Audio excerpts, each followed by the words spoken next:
trust him. Our system is rigged. Anyone who challenges their control is deemed a sexist, a racist, a xenophobe, and morally deformed. Conspiracy theories are at the heart of this American presidential election. This is a conspiracy against you, the American people. Since the Vietnam War and the Watergate scandal, many Americans have been deeply suspicious of their rulers. History is a set of lies agreed upon. The government rarely tells you the truth, and they never tell you the whole truth. Americans are always looking for the conspiracy behind the facts. We were really taught to do that in Vietnam. It's just a complete deception in which 58,000 Americans were killed. Donald Trump has made his political career pushing conspiracies.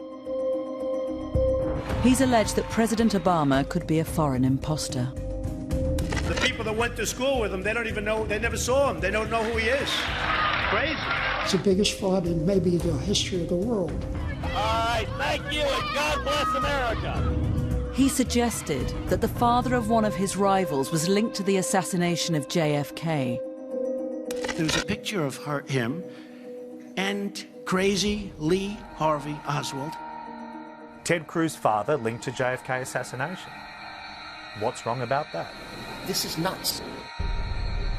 Now he faces an opponent with her own scandal-ridden past. You delete 33,000 emails. Her instincts are to cover up, and the laws are for the little people. Not to mention the sins of her husband. I did not have sexual relations with that woman.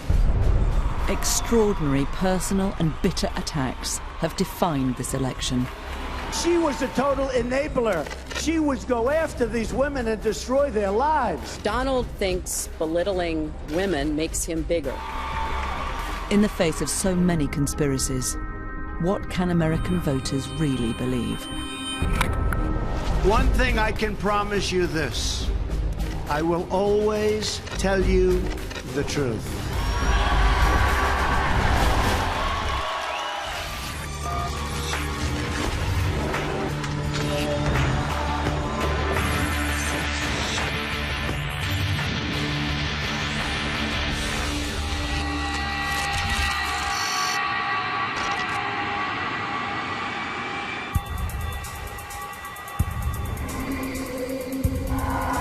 Prepared to take the oath, Senator? I am.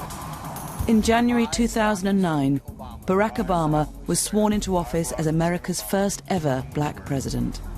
That I will... Barack Hussein Obama is not the most common name in the United States.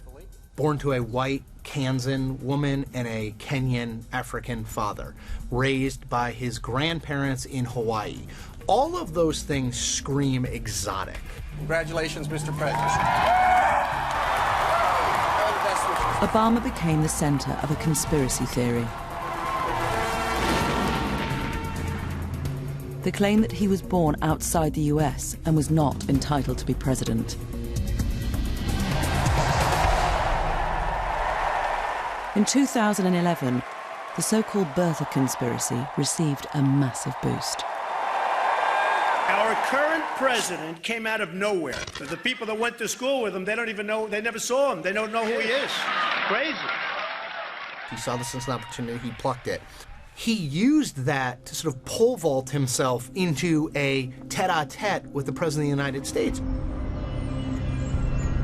When we did polling in the spring of 2011, we saw that a great number of those people who felt that President Obama was not a real American went to Mr. Trump because he was very openly embracing this theory that legitimized it for those people. I think that Trump has an ability, because of his stature and because of his name identification and the fact that he's so well known, to take issues that are not in the mainstream and inject them into the mainstream. In response, Obama called a White House press conference to put an end to the birthers conspiracy once and for all. We do not have time for this kind of silliness. We got better stuff to do. he released a copy of his full birth certificate,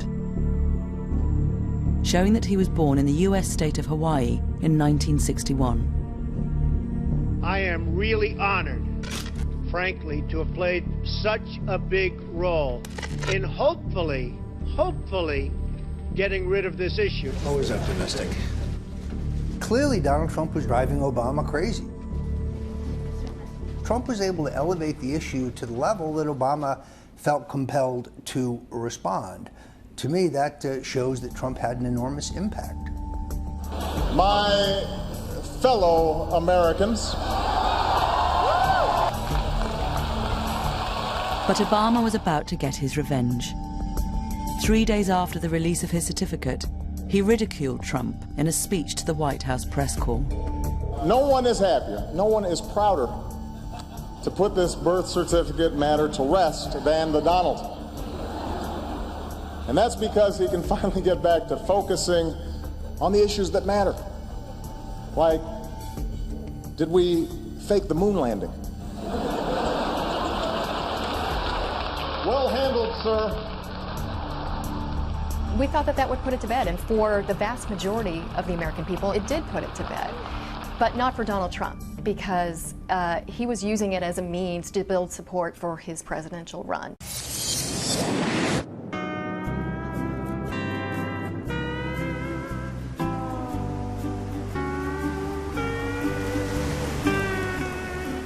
If Obama thought the release of his birth certificate would kill the conspiracy, he was about to get a shock.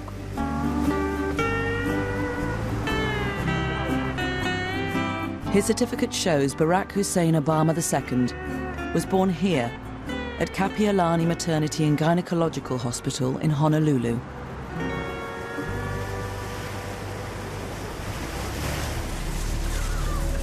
But within days, it was labelled a fake.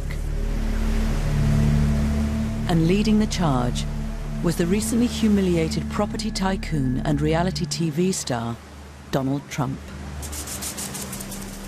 He is a citizen. He produced that long-form birth certificate. Well, a lot of people don't agree with you, and a lot of people feel it wasn't a proper certificate. Orly Tates is a Californian dentist, originally from Moldova, and a leading light in the birther movement. She believes she found a mistake in how Obama's father's race was recorded and thinks it indicates forgery. This is so bad. It's like it's done by a retarded 5-year-old. In those years, in 1961, when they were describing races on birth certificate, they would put white, Asian, or Negro, or black. In Barack Obama's alleged birth certificate on this piece of garbage, they're saying African. Well, they didn't use the word African.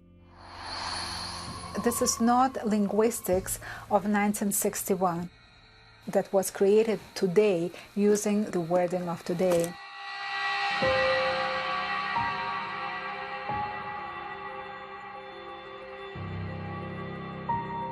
As Orly Tates prepared to legally challenge the authenticity of the birth certificate, she was joined by Paul Iry, who has over 50 years' experience in typesetting. It's the biggest fraud in maybe the history of the world.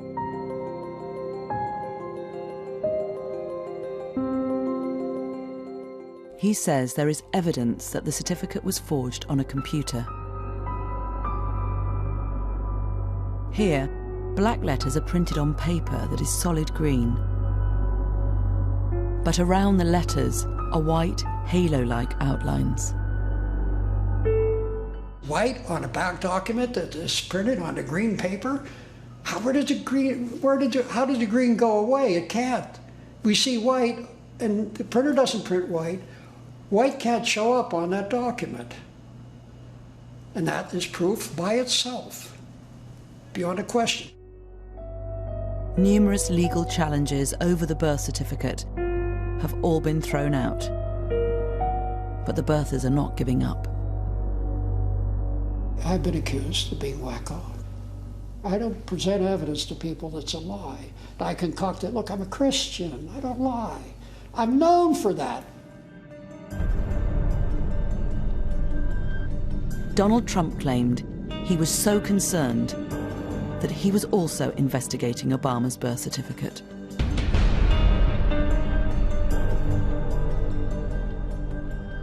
Was it a birth certificate? You tell me. You know, some people say that was not his birth certificate. So maybe it was, maybe it wasn't.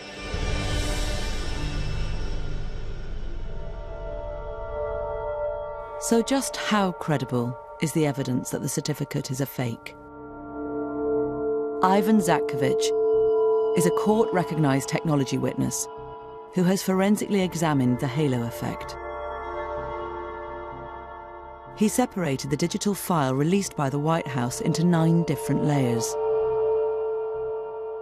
From this, he deduced it was a scan of the original birth certificate, produced using OCR, an optical character recognition program. One of the things that OCR software does to enhance the edges is to create contrast enhancement. Contrast enhancement has multiple effects. It will make the black text blacker. It will make the background slightly lighter, sometimes causing what's called a halo effect. Purely based on the evidence of that PDF itself, I would be probably 80 to 95% confident that the layers were produced by simple contrast enhancement and OCR. The theories of the forgeries are easy to disprove.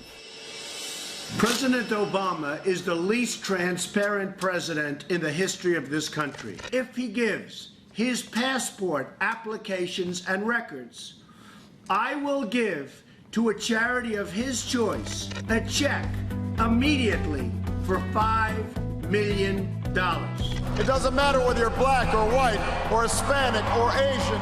Obama didn't take Trump up on his offer and went on to get re-elected in 2012. Gay or straight, you can make it here in America if you're willing to try.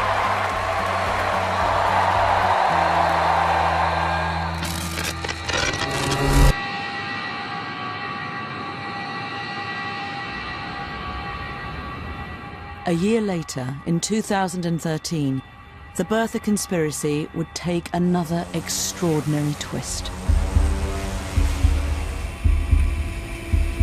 Minutes after this Cessna Ground caravan plane took off from a Hawaiian island, its single engine failed.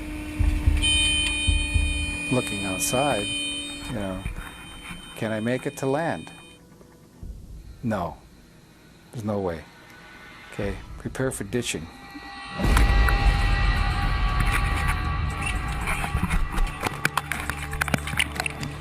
All 8 passengers and the pilot struggled to stay afloat for almost 2 hours before rescue. Everybody okay? Later, it was announced that 1 passenger had died.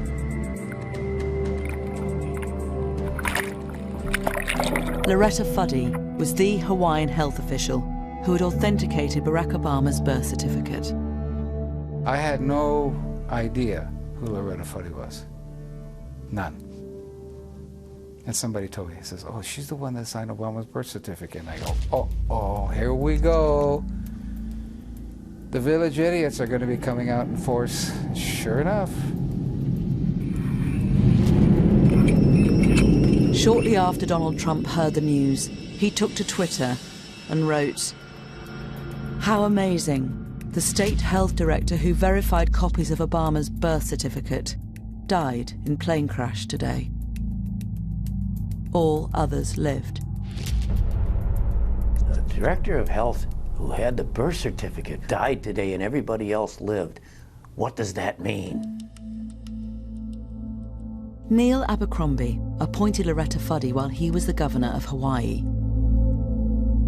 The implication of that tweet is that she's dead and that somehow is connected to the President of the United States in some ill-conceived and misbegotten attempt to prove where he was born. That is it goes beyond an individual sickness.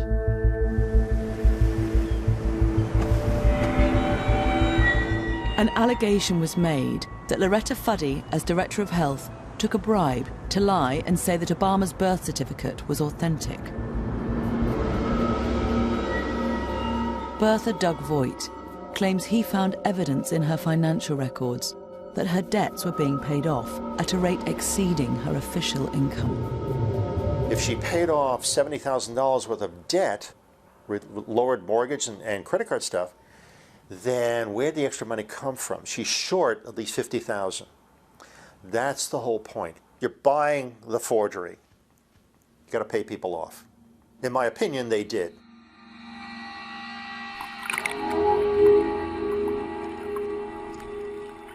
The timing of her death made Voigt suspicious, because the previous week he'd told a radio show what he thought he'd found out about her.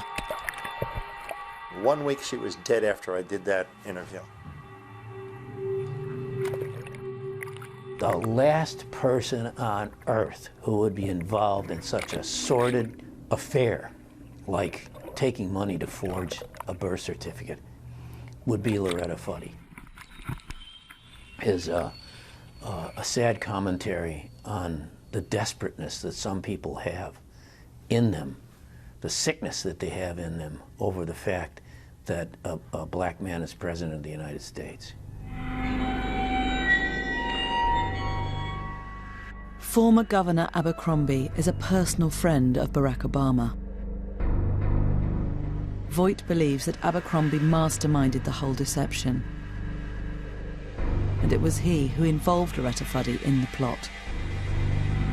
By bumping her off, they don't have that link to Abercrombie and the president. The big guys who paid for this conspiracy, they start killing off everybody below them who gets close, who could lead to them. That's what usually happens. That's what plausible deniability is all about.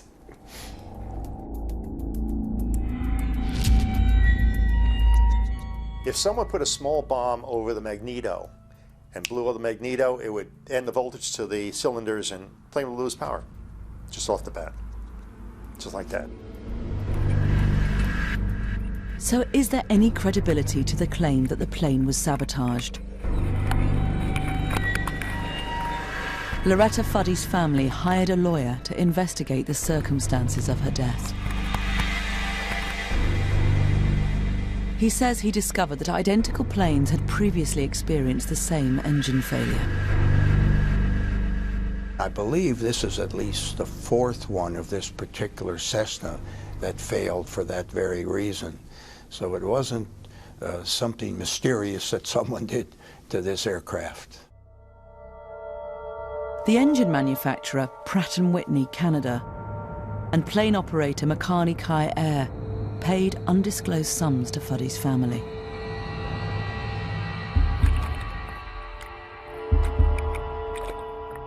Fuddy's autopsy revealed the cause of death was heart failure, as she struggled to stay afloat in the water. Her family's lawyer found no evidence of suspicious payments in her accounts. But these facts are not enough to persuade the most committed birthers. I don't believe them as far as I can throw them. Got the picture? It's like Churchill not believing a word that came out of Hitler's mouth. Same thing. Good analogy? Got it.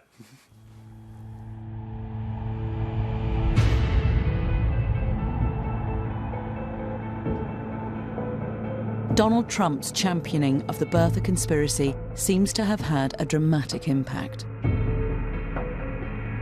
In 2009, 45% of Republicans nationally said that they thought that Barack Obama was not born in the United States. Now, after Donald Trump has given this issue so much attention over the years, and his surrogates have, that number's up over 60%.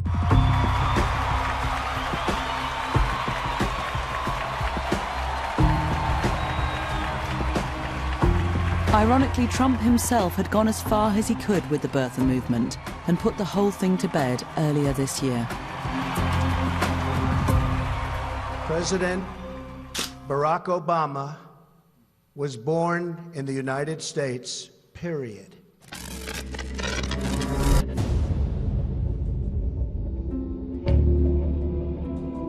One event, more than any other in recent American history, has become a fertile breeding ground for conspiracy theories.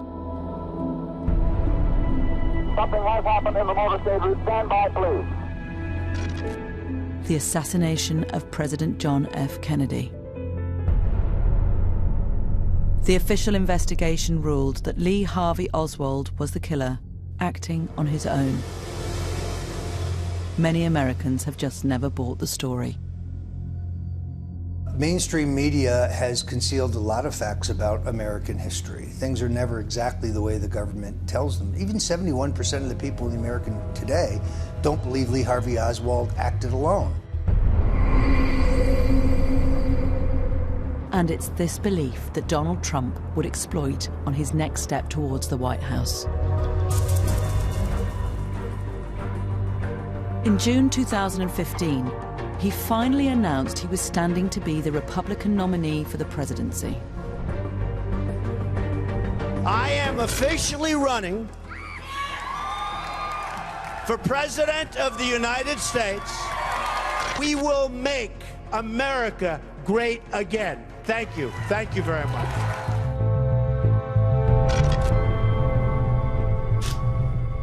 Trump's biggest challenger was Senator Ted Cruz from Texas. An evangelical Christian, an arch-conservative, Cruz traded on his honesty and integrity. Do we support a campaign that is based on yelling and screaming and cursing and insults? Or do we support a campaign that is a positive, optimistic, forward-looking, conservative campaign? We have lying Ted Cruz. I have to be honest. These people that I'm dealing with are the worst people. He called Ted Cruz Lion Ted, said he puts his hand on the Bible, takes it off, and then he lies and lies and lies. And oh my gosh, that was Ted Cruz. That is, I don't care about rough tactics. I don't like liars. Along with these attacks, it wasn't long before Trump jumped on yet another conspiracy theory. This time, it was linked to Cruz's father. Ted Cruz's father linked to JFK assassination. What's wrong about that? That's an accurate representation of what the story was. What was he doing with Lee Harvey Oswald shortly before the death, before the shooting? It's horrible. Donald Trump, by invoking the Inquirer report, was able to elicit a response from Ted Cruz that effectively made him a spontaneously combustible political candidate. Now, let's be clear. This is nuts. This is not a reasonable position. This is just kooky. And while I'm at it, I guess I should go ahead and admit, yes, my dad killed JFK. He is secretly Elvis, and Jimmy Hoffa is buried in his backyard. This man is a pathological liar. Why did Trump raise this? To get under Ted Cruz's skin. Did it work? Like a charm. Ted got emotional about it, and I think he got emotional about it because it was his father. Like, when you run for president, the idea that it would bring pain on your family is an emotional thing. I don't know his father. I met him once. I think he's a lovely guy. All I did is point out the fact that on the cover of the National Enquirer, there's a picture of him and crazy Lee Harvey Oswald. But they never denied. Did anybody ever deny that it was the father? They're not saying, oh, that wasn't really my father. It's a little hard to do, because it looks like him. Rafael Cruz was born in Cuba. During the Cuban Revolution, he fought with Fidel Castro's rebels against the ruling military dictatorship. He fled to America in 1957. America is the land that welcomed my father as a penniless immigrant. He'd seen oppression, prison, and torture in Cuba. And for him, America was hope. The National Enquirer alleges that after Fidel Castro took power and was viewed as a threat by America, the Cruz family tried to hide Rafael's past. Ted Cruz had lied about his father's links to the pro-communist regime of Fidel Castro.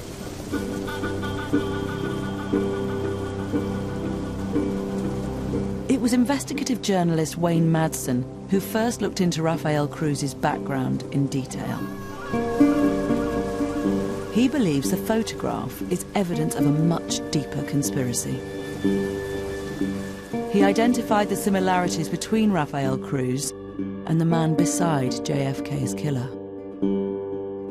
He's never told anybody where he was on August the 16th, 1963, although there's some photographic evidence that would show that there's a guy that looked an awful lot like him standing there with Lee Harvey Oswald on August the 16th, 1963. But it's a yes or no. It's a simple question which he's never answered. After a return visit to Cuba, Rafael Cruz claimed he became disillusioned with Fidel Castro's brand of communism. We all thought he was the solution to the dictatorship that was in Cuba. We were all fooled.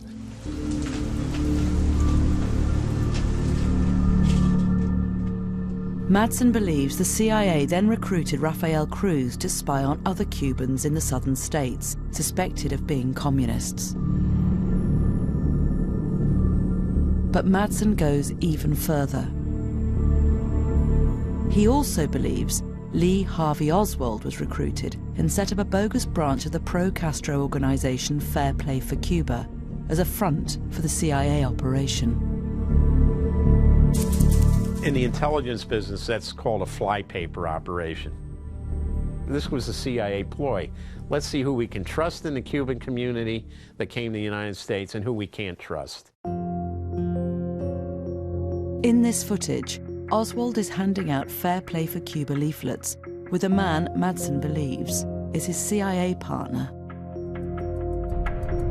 Rafael Cruz. I think that was him, standing there with Oswald. Madsen also claims Rafael Cruz fled the country rather than face an investigation. I believe Rafael Cruz in 1967, when the New Orleans district attorney was going full steam ahead with this investigation of the Kennedy assassination, that Rafael Cruz, in order not to be called as a witness by the New Orleans district attorney, used his connections in the oil industry to leave for Calgary. Rafael Cruz denies he was in New Orleans at the time and has called the claims ludicrous. And Madsen has never had his story published by serious journalistic publications. One thing about the tabloids is, well, maybe the person who reads the Wall Street Journal and the New York Times isn't seeing this, but God, all those ladies that are checking out through the supermarket lane at their local store will certainly see it.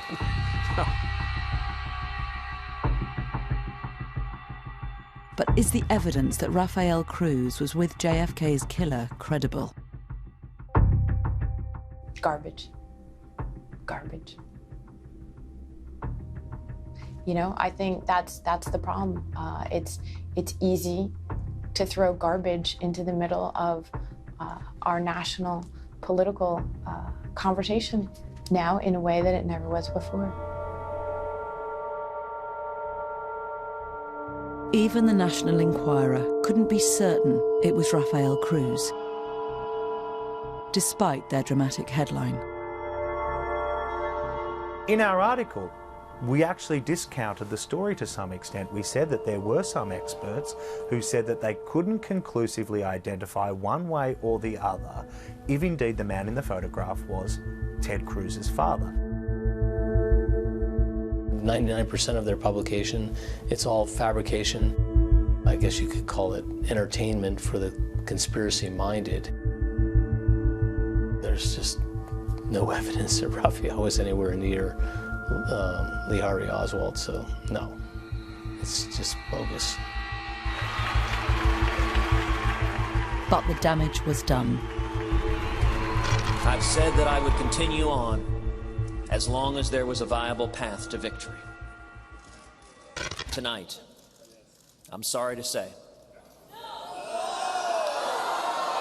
it appears that path has been foreclosed. I humbly and gratefully accept your nomination for the presidency of the United States.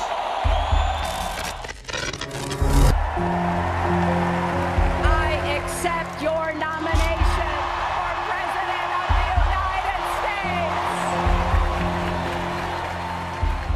With Hillary Clinton winning the Democratic nomination, Donald Trump faced the ideal opponent for his unique brand of conspiracy theory politics. Between 55 and 65% of registered voters in this country do not believe the words honest and trustworthy apply to her. In any other election, that is a huge deal and a huge problem for a nominee. Why is it less of a big deal in this election? Because Donald Trump's numbers on honest and trustworthiness are even worse. And her husband Bill has been mired in more scandals than perhaps any other American president. From the outset, the Clintons were embroiled in controversy. Their property company, Whitewater, went bust, and their business partners were later jailed for fraud. Then there were accusations of cronyism after they sacked staff in the White House travel office, replacing them with friends and supporters. And the man responsible for handling these sensitive matters was Vincent Foster. The Clintons are more like a crime syndicate than they are a family. He was the keeper of all their secrets. He was their lawyer. 6 months into Bill Clinton's presidency, Foster was found dead with a gun in his hand, here in Fort Marcy Park, just outside Washington. And it is very important that his life not be judged simply by how it ended, because Vince Foster was a wonderful man. Rumors spread about the man who may have known too much about Whitewater and the Clintons' complex web of financial and real estate dealings. I believe he was murdered by persons unknown, for reasons unknown to me, and a cover-up ensued that was at bottom politically driven. 23 years after Foster's death, Donald Trump reinvigorated the conspiracy. A lot of people are very skeptical as to what happened and how he died. I know nothing about it. But again, if you people reveal something to me, I'll answer it the appropriate way. Donald Trump, it seems to me, understands that the people who believed in those theories, the Clinton haters, if you will, exist and were ready to be reactivated out there on the internet, and that by sending these signals to them, he would have a certain constituency. He's rallied that constituency. Some of Trump's closest allies accuse Hillary Clinton of criminally covering up the circumstances of Foster's death. My own research indicates that Hillary Clinton had two of her flunkies move the body to Fort Marcy Park so that Vince Foster's office would not become a crime scene. Why do I think his body's dumped? Well, they find his body 30 yards down a muddy trail, but there's no mud or dirt on his shoes, none whatsoever. There are carpet fibers all over his suit, however. That's because they rolled him in a carpet to get him out of there. Later, it is claimed secret papers were removed from Foster's White House office. Records pertaining to the nefarious activities of the Clintons. Who knows? It could have been anything. They have, you know, these people are a scandal a minute.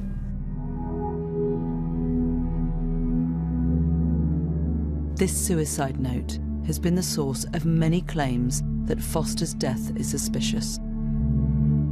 I agree with Donald Trump when he claimed that he believes this to be fishy. This note is fishy, and it does stink to the high heaven. Confusion exists about exactly how it was found.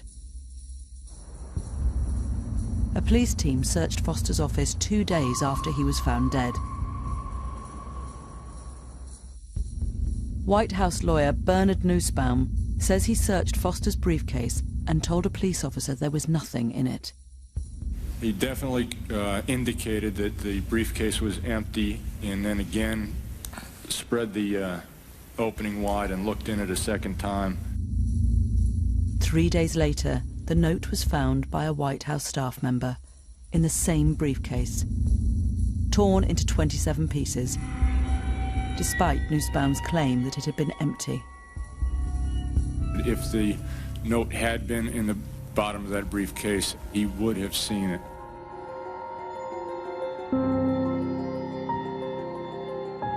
Questions were now being asked about whether the note was genuine.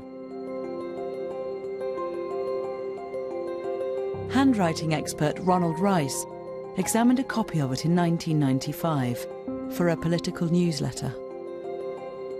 The more I looked at it, the more I studied it, the more I slept on it, the more this, the more that. I just could not come to the conclusion that the note was in fact authentic. Rice managed to obtain earlier samples of Foster's handwriting in order to compare them to the suicide note. You can plainly see how smooth and clear and clean and pristine that writing sample is compared to this about a month later. It's broken up.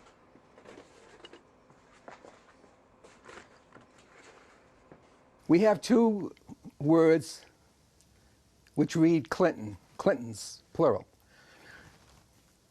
You can plainly see on the known Vincent Foster, capital C is different from the question capital C. The I in the N is quite different from the I in the N created in the question suicide note. The T is obvious. This is the known T. This is supposed to be the stem in the question document of Clinton. So we have in excess of 14 points of dissimilarity. Not similarity, dissimilarity. For Rice, this means only one thing: forgery. On a scale of 1 to 10, probably a 2, amateuristic, sloppy. I've seen better by kids.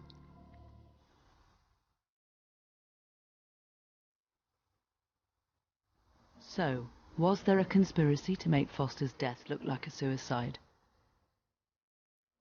Official investigations found that Foster shot himself in the mouth, resulting in an exit wound in the back of his head. A clear indication of suicide.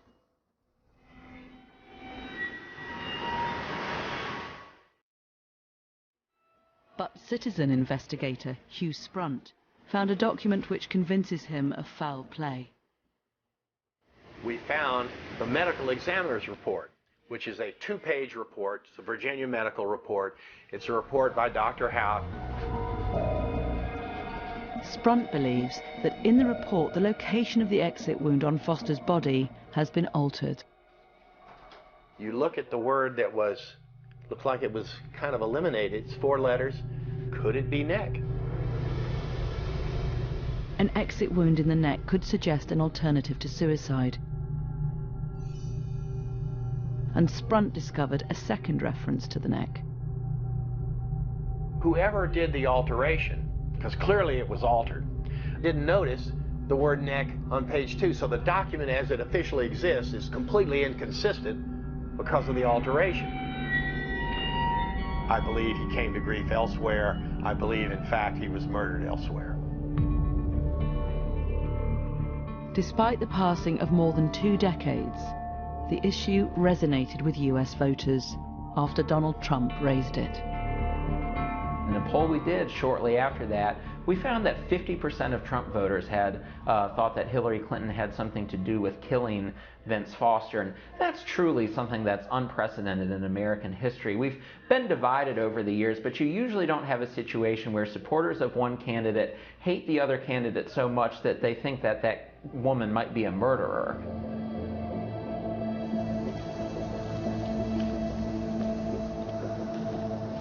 Dr. Donald Hout was the only medical examiner to inspect Foster's body in Fort Marcy Park. This is the first time he has returned to the scene since that day in 1993. There's one of the cannons. See it? See it?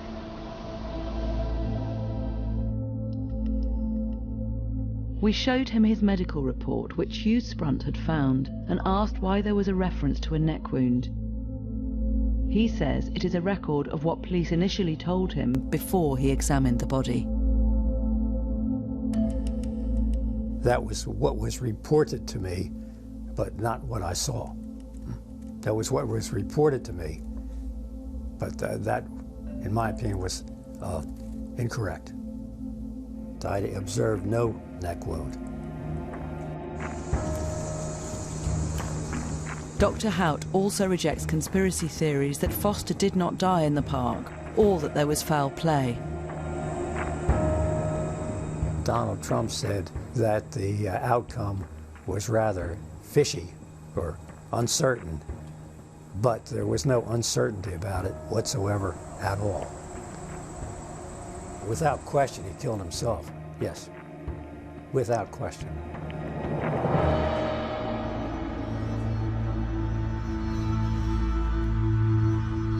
So, what about the suicide note?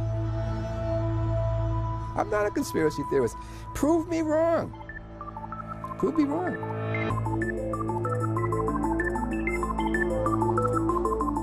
We asked another handwriting examiner to compare the same samples of Vincent Foster's earlier handwriting with the suicide note. It's not a forgery because there's too many similarities. I don't think anybody can recreate this baseline without knowing how he held a pen and the angle of the pen and where his fingers were held. And then that alone is hard enough to recreate. But to do it in the same words, it's not possible. I've never seen it done like that. I'm completely confident, and I would take an oath in a court, that the suicide note was performed by the same writer who wrote the known writings.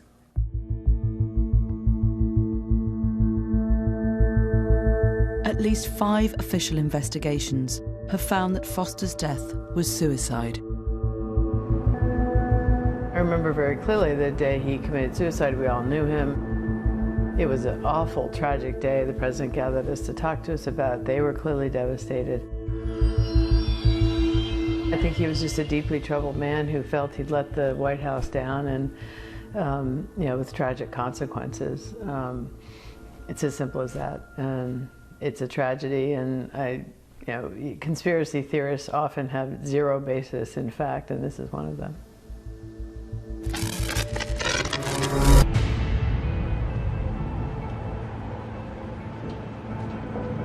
But this wasn't the only controversy the Clintons faced in the 90s. And it's Bill Clinton's alleged sexual misdemeanors that have engulfed his wife's presidential bid.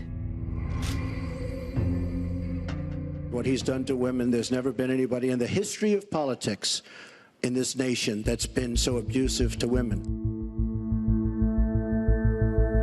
When Bill Clinton was governor of Arkansas and running for the White House in 1992, the first scandal involving relations with other women broke. A cabaret singer named Jennifer Flowers was outed in a tabloid magazine as Bill Clinton's lover. The Clintons decided to confront the scandal jointly in a TV interview. Bill Clinton's closest advisor at the time, Dick Morris, says he was consulted about tactics. Bill called me right before the interview, and he asked me, what do you think I should say?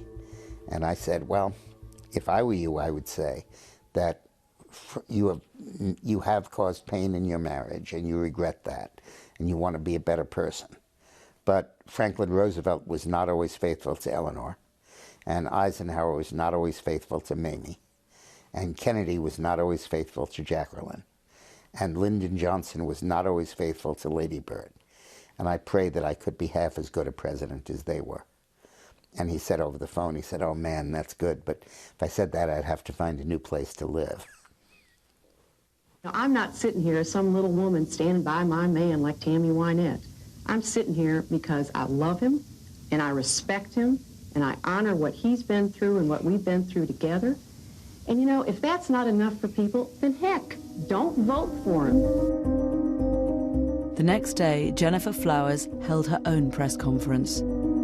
Yes, I was Bill Clinton's lover for 12 years. First woman to come forward became a client of mine, Jennifer Flowers. And for the past 2 years, I have lied to the press about our relationship to protect him. And she told the media that she had had this relationship with Bill Clinton. She had an audio recording of him calling her, saying, "Be quiet about this." Judge for yourself if this is the way a man talks to a woman who is just a friendly acquaintance. If they ever hit you with it, just say no and go on. There's nothing I can do. Raise your right hand and repeat after me. Protect. Nevertheless, Bill Clinton was elected president later that year. So help me God. Congratulations. But another sex scandal followed.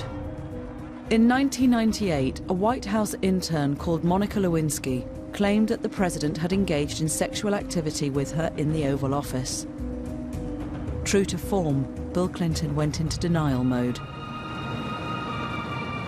I did not have sexual relations with that woman, Miss Lewinsky.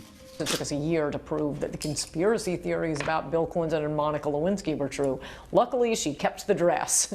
But you have to prove the scandals of Democrats with DNA. Indeed, I did have a relationship with Miss Lewinsky that was not appropriate. Other women came forward to allege affairs with Bill Clinton. But allegations were also circulating that Hillary Clinton had enabled her husband's behavior by trying to silence women who came forward. This is Hillary's modus operandi. It's not that she's an enabler. She's, frankly, a criminal that tries to obstruct justice and keep people from talking. One of Bill Clinton's closest advisors at the time, Dick Morris, claims he was told about what was going on. Bill's chief of staff and Hillary's close friend sat down with Bill and got a list of all of the women he was involved with. And she told me it was certainly more than a dozen. And she hired detectives to dig up dirt on each of these women, and then went to the women and said, if this comes out, we're going to say this and this and this about you. Your abortion, your previous divorce, your bankruptcies, your student loans, your cheating, your shoplifting, what have you. And they dug up that dirt to intimidate the women into silence. While the Clinton camp denies these allegations and dismisses them as conspiracy theories, Donald Trump has pushed them relentlessly. And she was a total enabler. She would go after these women and destroy their lives. Hillary hurt many women, the women that he abused. Trying to make it like Hillary was somehow in any way condoning of this behavior is just reprehensible and disgusting, and I don't think it's going to work. The problems that Hillary and Bill have had during their marriage's infidelities are well known, and to charge her as being an enabler is just a debased, a false attack that I think will backfire on Donald Trump. This narrative has never been fully exposed in the mainstream media, but it's fair game. If Hillary Clinton wants to call Donald Trump a misogynist, she's opening the door to an examination of her own conduct.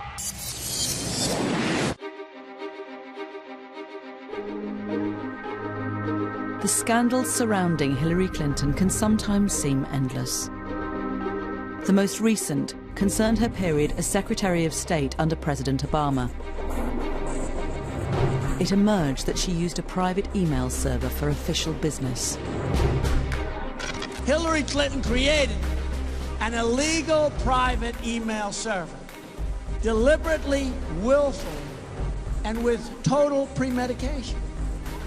Premeditation. Could be the first way was right, actually. Some in the intelligence community watched in amazement at what was playing out in public in relation to the handling of America's secrets. The fact that someone who was the Secretary of State had, in this instance, the bad judgment to set it up this way and the even worse judgment to try to attempt to defend it. I did not email any classified material to anyone on my email. There is no classified material. Following a subpoena for work-related emails, Hillary Clinton's team deleted over 33,000, claiming they were personal. The FBI recovered some of them and found that thousands were work-related, and some were classified. From an additional 30,000 emails that she did hand over, the FBI found 110 of them were also classified. And here now you have Secretary Clinton saying there was no classified. And after it was pointed out that, well, that is classified, then the claim became, well, they weren't classified at the time the emails were sent. And again, that's inconceivable for someone of my background. Information doesn't get classified by sitting on a server. It begins life as either classified or unclassified information. It's either criminal or it's incompetent. It's one or the other. And neither's acceptable to be president. I would lose respect for a whole bunch of intelligence organizations around the planet if they had not had full access to that server and were not, as we speak, thumbing through all of the emails that were available.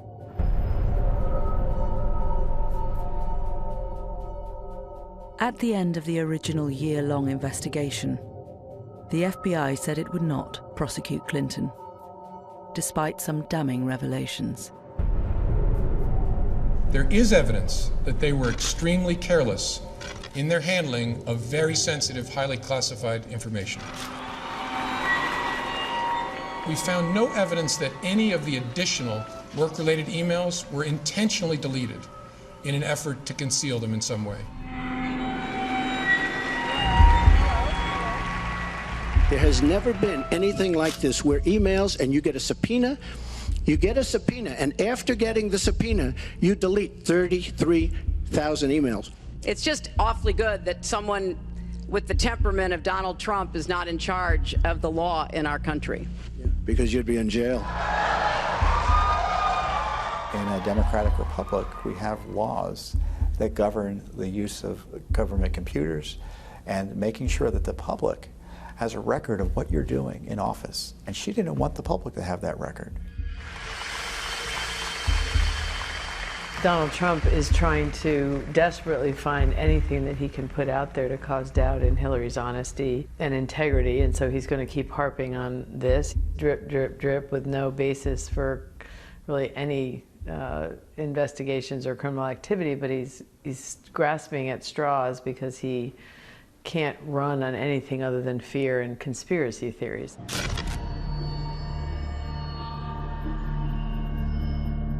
The FBI's decision is outrageous. This is elite deviance. This proves yet again that there are some people in the country so powerful, so connected, so wired, that the law just doesn't apply for them. The Clintons have skated on this basis for a long time. When Hillary Clinton complains about conspiracy theories, it's usually because she doesn't like the idea that people are talking about her misconduct, and she tries to label it as a conspiracy theory to keep people away from talking about it. Mrs. Clinton has a record of corruption. That's not a conspiracy theory. But just 11 days before the election, the FBI announced it was reopening the investigation. And some in the Clinton camp now allege a conspiracy against them. She's complaining about how the timing is political and it's all out about her election. The timing is a result of her efforts to cover it up and the State Department's efforts to enable it. And these records should have been released years ago. But despite his relentless attacks on Hillary Clinton, Donald Trump has not had everything his own way.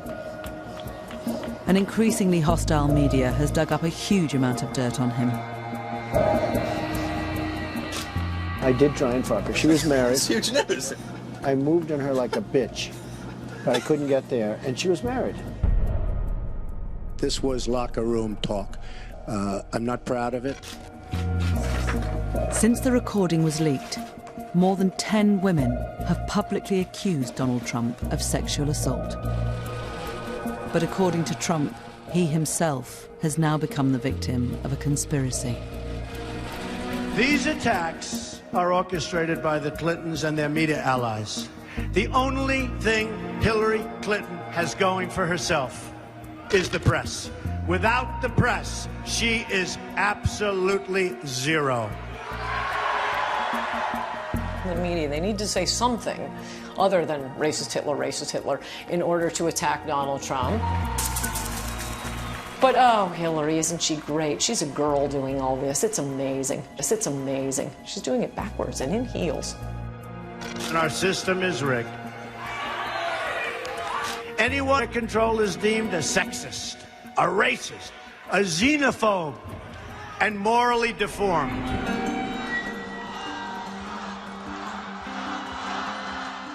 Trump is even implying that if he loses, he will be the victim of the ultimate political conspiracy, electoral fraud.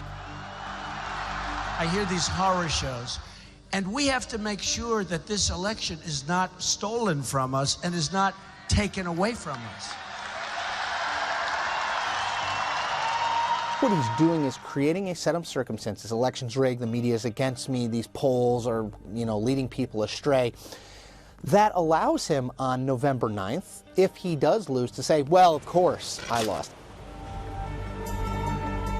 I will totally accept the results of this great and historic presidential election if I win.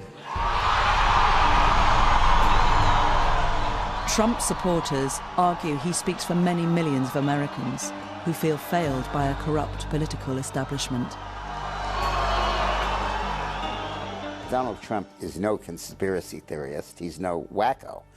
He represents a fundamental force that's sweeping the United States.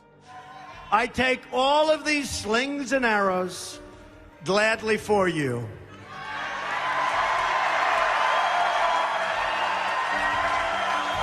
He's not an ideologue. He's not a reactionary. Certainly isn't a racist. But he's certainly not out of charm school. I think you have a responsibility when you're the major party's nominee, when you're this much in the public eye, when you're pushing out these crazy conspiracy theories and no facts to back them up, that's dangerous. Let's be very clear. The Clintons are not just facing defeat, they're facing prison, prosecution and prison. And therefore it's all or nothing for them. I think they'll do anything necessary to win this election, including cheating. He refused to say that he would respect the results of this election, and that is a threat to democracy.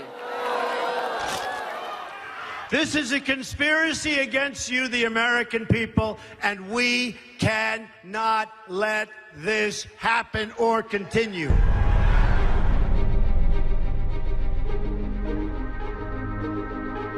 Panorama meets some of those who fear what Trump as president would mean for them, available on BBC iPlayer, and who will be supporting Donald. Radio 4 meets the Unswayables, Trump's loyal army, available online. Now, had you been watching BBC One, you'd have seen Lord Sugar fire another candidate. Perhaps tonight was a surprise. You're fired next.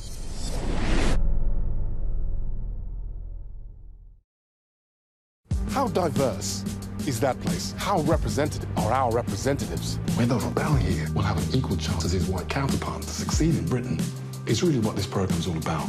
Could he actually dare to be a prime minister? Will Britain ever have a black